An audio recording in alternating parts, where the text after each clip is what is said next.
Welcome to another episode of Pacific Matters. My name is Tomas Manglona, reporting on Saipan. Tonight we're turning to the environment, specifically focusing on the Sinamay Sea Turtle Program. First up in our story, we speak with a local dive shop owner who is offering a $5,000 cash reward for information leading to the arrest and conviction of an alleged poacher. Axe Murderer Tours is offering a $5,000 bounty for any information that leads to the conviction of a turtle poacher in the NMI. In these photos posted to the business's social media, these turtle remains were discovered on that recent dive a few months ago. We've actually found several poached turtles at different sites, different dive sites. And recently I was with a customer, a diver, who was visiting Saipan, and we found the turtle, what was left of the turtle's shell, while we were diving at Lau Lau.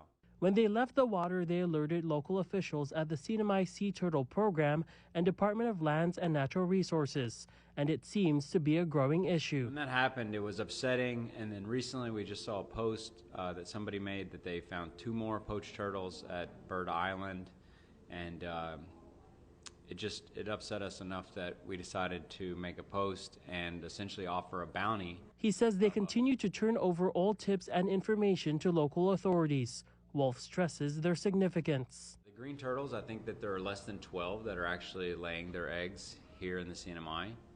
And so that's pretty special. There are only that few, and obviously we need to protect them. Anytime a turtle gets poached, it could be one of the last few turtles that's laying eggs here in the CNMI. The other are the hawksbill turtles. They don't lay eggs here, but they do come here to feed. It's just a shame that people are poaching them. It's illegal, it's wrong. KUAM has reached out to local authorities for comment. And when we come back, we sit down with the Sinamay Sea Turtle Program under the DLNR. Stay tuned.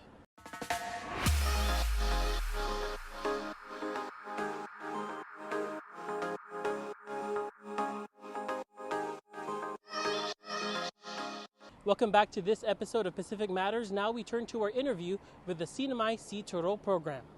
Hi, I'm Lisa Stokowski. I am the Endangered Species Program Manager for the CNMI DLNR. I've been with the program for about 3.5 years, but the Sea Turtle Program goes back more than 20 years, and I manage that program. And it started out in DFW, but it's been in our current form since about 2006. And can you just give us a snapshot of turtles in the NMI?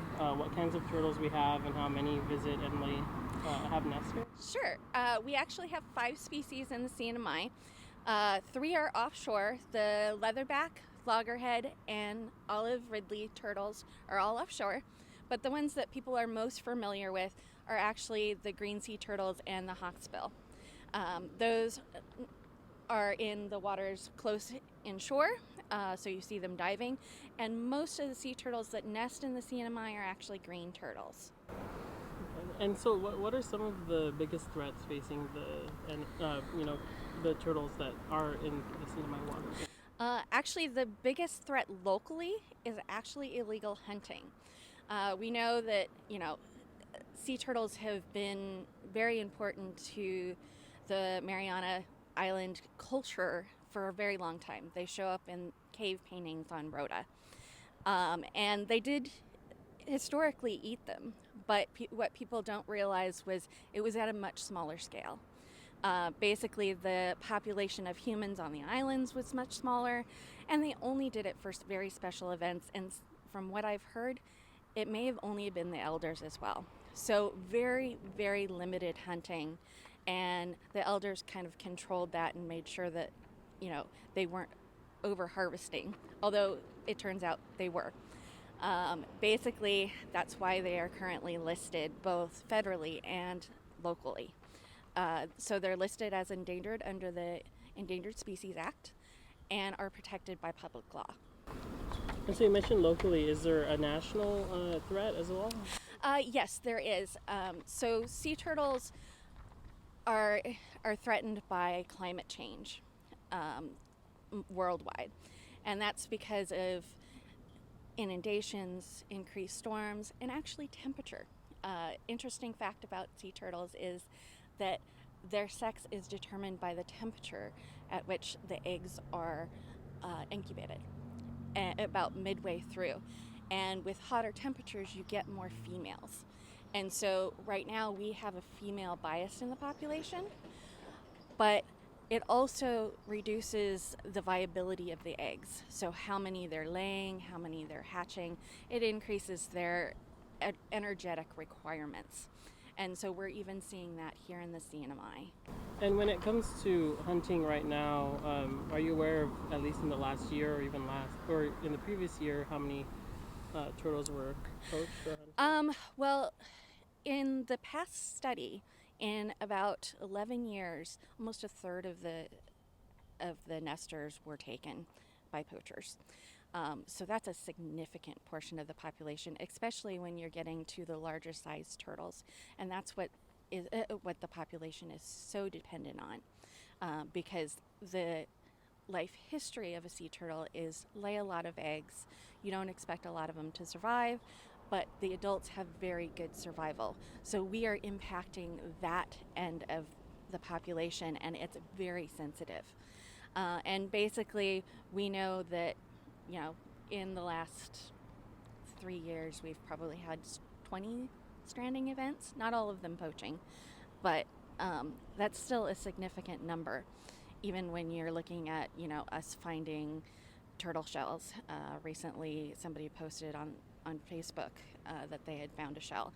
And we were very grateful that they actually did give us the information so that we can go collect the data. We have a hotline that anybody can call if they see a turtle in trouble, if they see somebody eating turtles, selling turtles, anything that's illegal. And also we get calls on just, hey, I've seen seen turtle tracks at this beach, or I think I found a nest, and our crew will go out and check it out. It's very important so there's two components to our program. There's the research and monitoring component, which we have a crew that goes out nightly, which has the side benefit of, because they're out there, they reduce the likelihood of poaching because nobody wants to get caught. It's illegal. But then we also have our education and outreach component, where we go to schools and public events to educate people. We do interviews like this. We advertise in the paper. We try to get the word out, not only educating about the turtles themselves, but the threats and what you can do to mitigate those threats. And for poaching, we are educating people, and we're hoping that combined with enforcement will make an impact. But ultimately, it's going to come down to the community and the elders.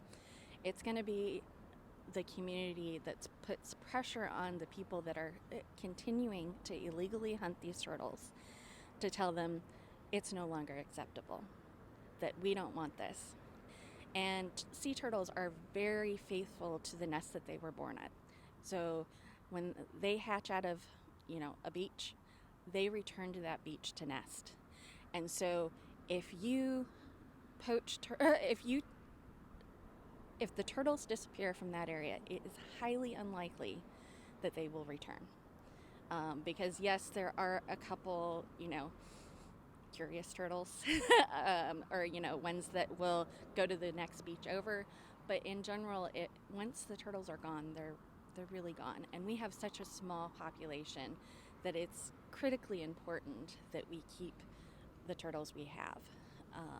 We've seen in that same study, they saw at least a 4% difference between what the population would be doing between, no poaching and poaching.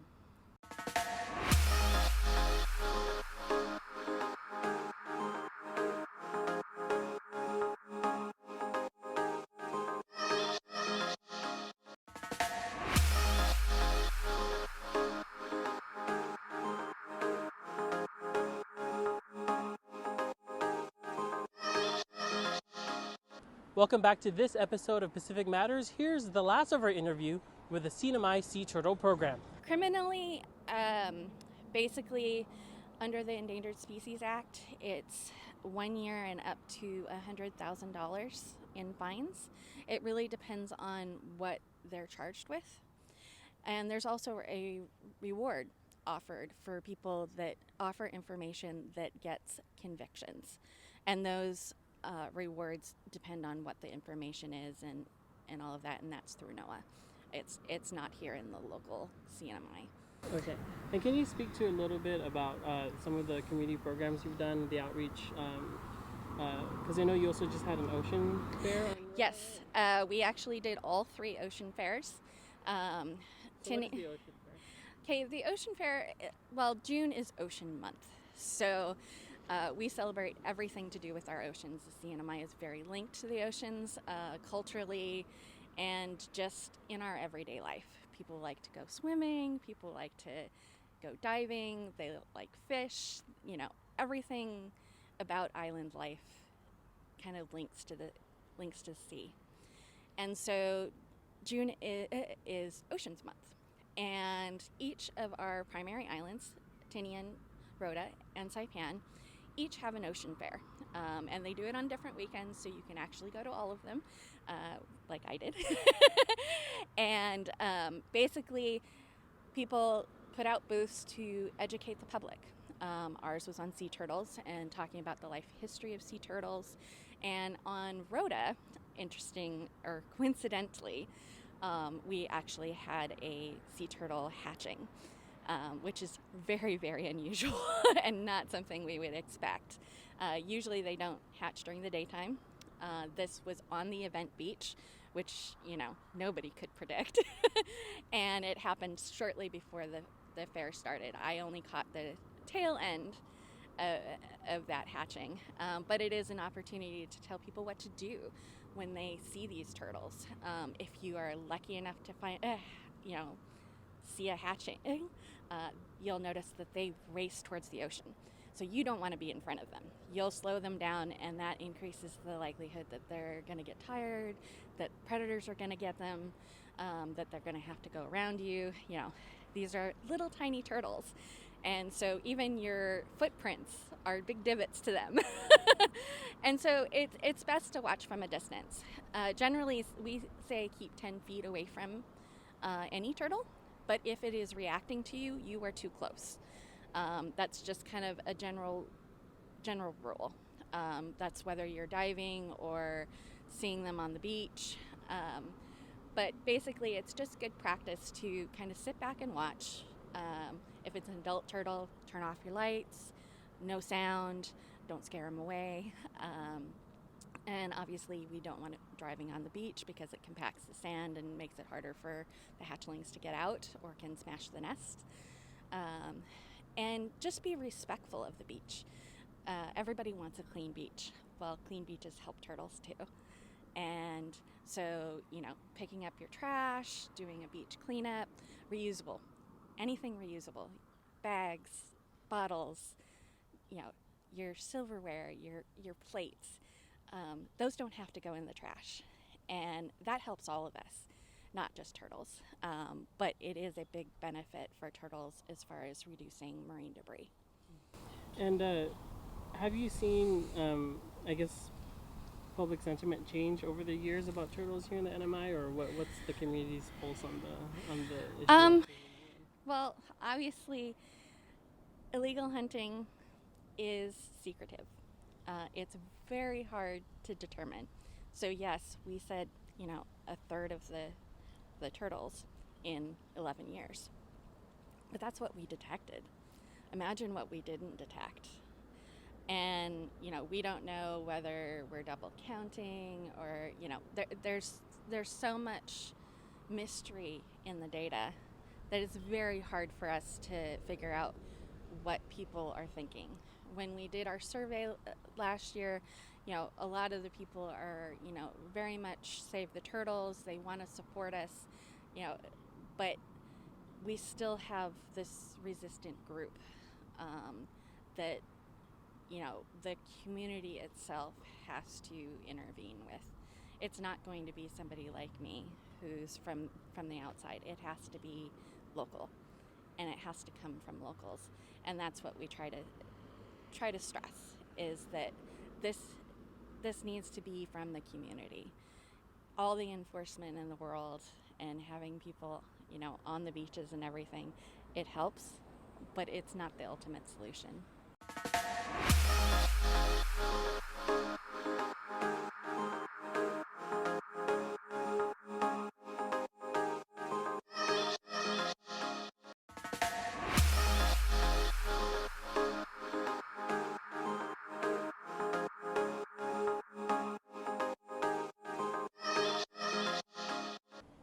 And in our next story, we learn about the pediatric vaccinations for COVID-19 that are now available to the 4,000 youth eligible under the new category. The NMI recorded a 35th COVID-19 related death Tuesday night. The last death was on April 4th. This week, pediatric vaccines rolled out, expanding access to vaccines to virtually everyone. The Pfizer is available to 6 months to 4 years old. It's a 3-dose series, 21 days apart for the first and second dose, and then 8 weeks apart from the second dose to the third dose, apart from Moderna, which is 6 months to 5 years old. It's a 2-dose series, 28 days or 1 month apart. He says there's an estimated 4,000 youth who can now get the shot. He says there's been a steady flow after the expanded eligibility. I guess maybe parents would want to wait and see first. That has been a trend also with the 5 to 11 age group when we rolled out back late 2021. So I think parents are waiting to see how does it fare out amongst the community members, I guess, and do their own research and, to ensure that this rollout is they're being educated and not being mis or disinformed. Nearly 44,000 people in the NMI are now fully vaccinated. As a healthcare provider, we respect each and everyone's decision on, getting a vaccine. The best we could do as healthcare professionals is to make sure they are educated properly. For more information, you can visit vaccinatecnmi.com. And in our last segment of the show, we speak with Andrew Roberto, a poet and sailor in the CNMI, who shares a little bit of his writing and his motivations inspired by his sailing.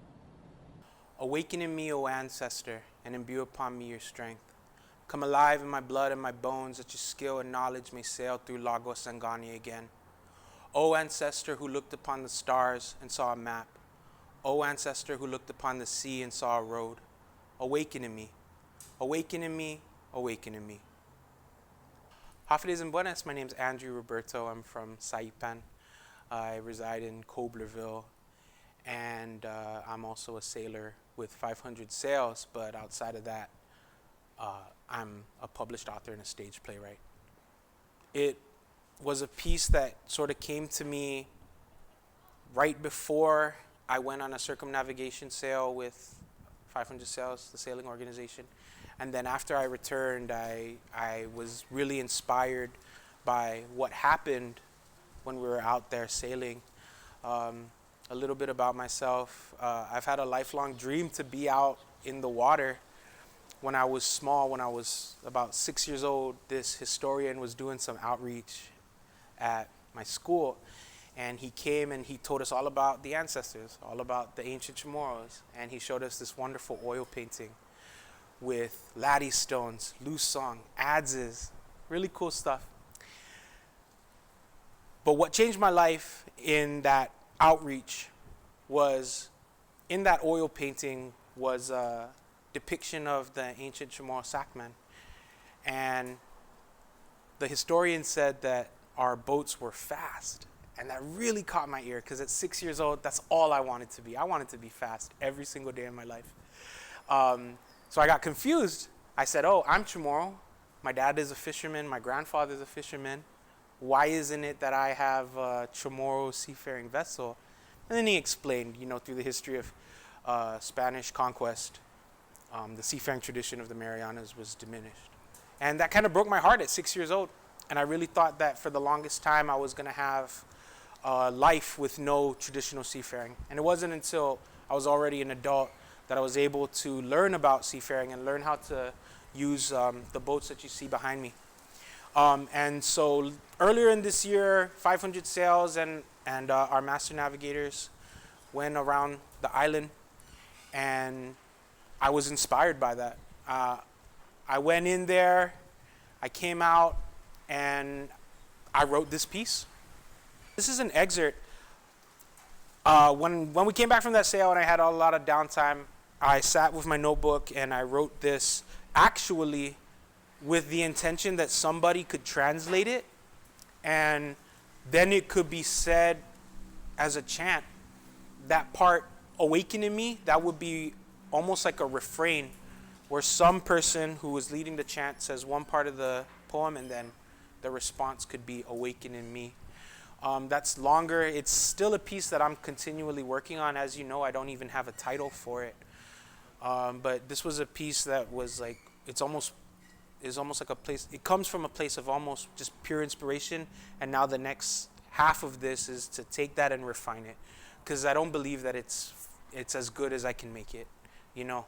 As a writer, your job is to create your work and then you go back and refine every single time. It doesn't matter if you're writing poetry, which I'm not the greatest at writing poetry. I actually am more comfortable writing short fiction. I'm more comfortable writing theater. But once in a while, man, I'll give it a shot. I'll give some poetry a shot. But even so, authors need to constantly be in the process of writing and rewriting. So this piece is not done. It's going to go through further iterations.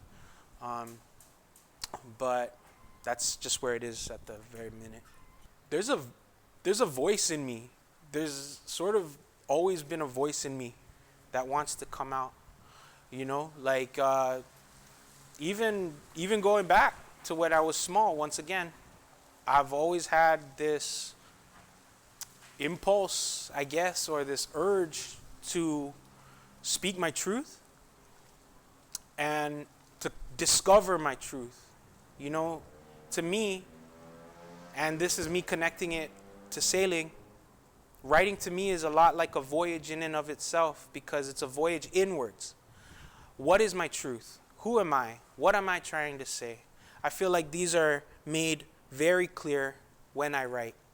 There's a lot of people who feel like they don't have that voice, but I'm just skeptical about that. I really do feel like there's a lot of creative people in the Marianas who are afraid of saying what it is that they want to say and then writing it. I never knew I was a writer until I was already writing. And that's funny, you know, specifically if I want to talk about my playwriting. I didn't know I was a playwright until I already had a script down. And then I gave it over to the University of Guam Theater, to my mentors over there, and they enjoyed it and they supported me. I think there's people who don't feel like they have support, but that's fine. If you don't have the support yet, I feel like be your own support. Take that journey within and continue to write because there's beautiful things that can come out of the Marianas if we take these voyages in and then if we take these voyages out on these things. Thank you so much for joining us on another episode of Pacific Matters. My name is Tomas Manglona. We'll see you right here next week.